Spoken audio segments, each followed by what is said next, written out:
There's a secret to Trump's revenge plot, and he's making his plans for vengeance public.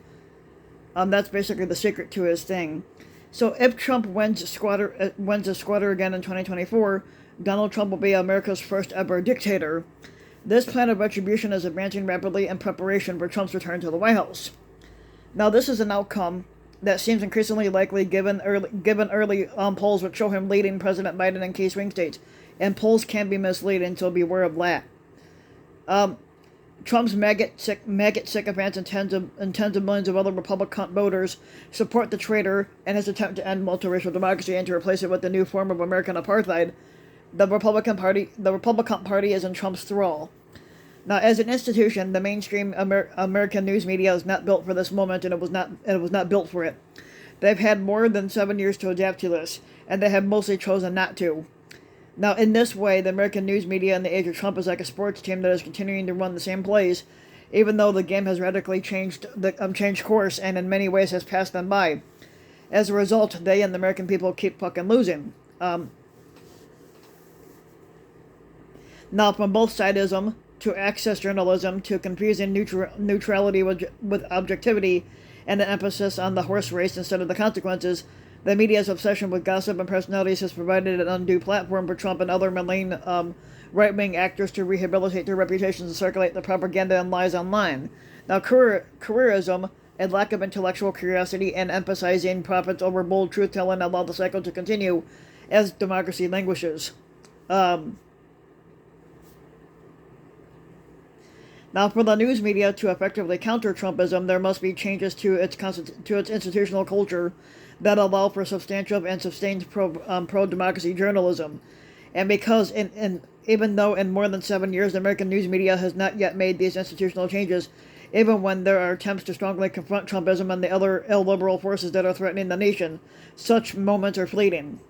Now, the most recent example is the much discussed reporting by the Post and the New York Times on Trump and the American neo-fascist plans to end American democracy by invoking the Insurrection Act, meaning martial law, criminalizing dissent, nullifying the First Amendment, deporting criminals and other enemies of the state under their Alien Enemies Act, using the military to occupy Democratic-led cities, freeing the January 6th Klan terrorists, who will then become Trump's personal enforcers, and replacing career government professionals who follow the Constitution and the rule of law with Trump sycophants. Now,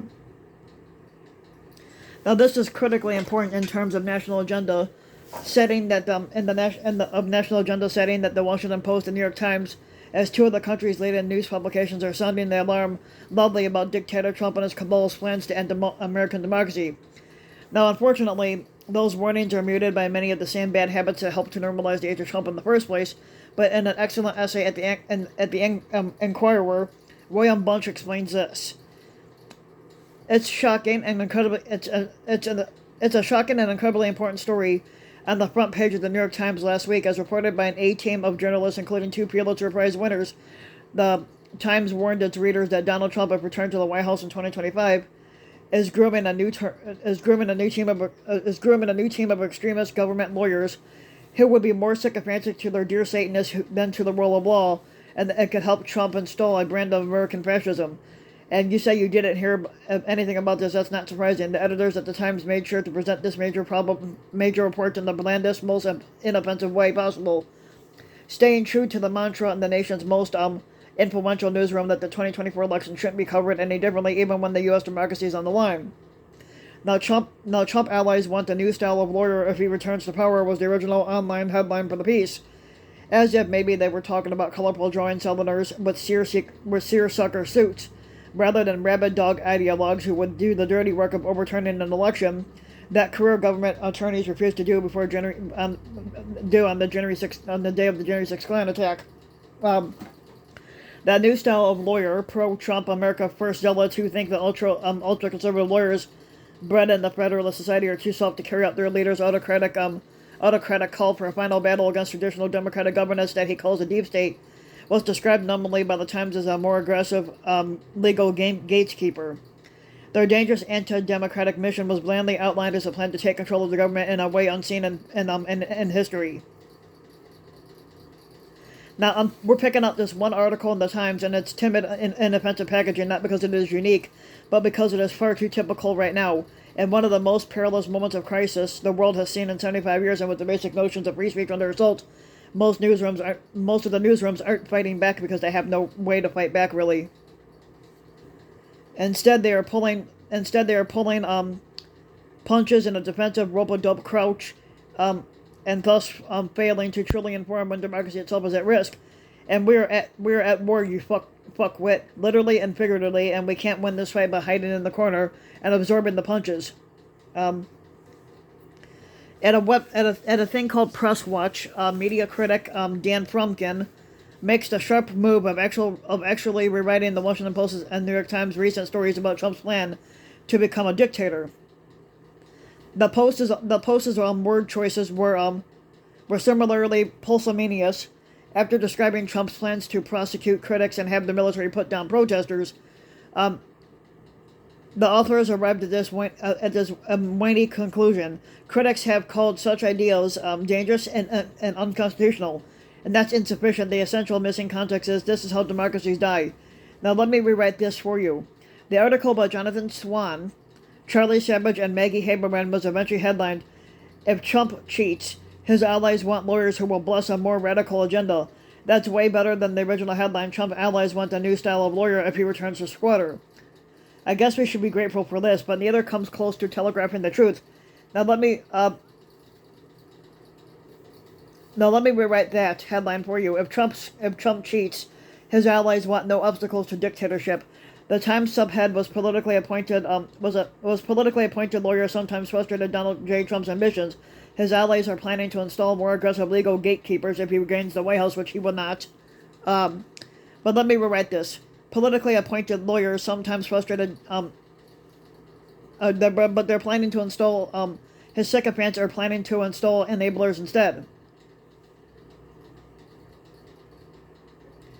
Now, at Michael Pordhorser's site, Weekend Reading, he's the former director of the AFL-CIO, and he's now a senior fellow at the Center for American Progress. He implores the American news media to engage in some long overdue critical self-reflection. The media needs to decide whether they're going to cover this election, as if it's an election like any other, or the election that will decide whether the MAGA movement succeeds in ending American democracy. As long as the media chooses the first option, it is creating a self-fulfilling prophecy. I'd like to ask members of the media this question directly, if you're a member of it. If Trump cheats, and if he fulfills any of his long list of deranged promises, some of which invoke breaking America beyond repair, how do you think history will judge you? And how do you think history will judge how you covered this election? Will future generations ask whether voters had a good enough idea about how other voters would vote, or would they ask whether voters had a good enough idea of what was in store for them? Because of its institutional myopia and other failings, the American mainstream news media is continuing to miss an obvious. They're considering to miss an obvious and critically important aspect of the plans. Hold on a second.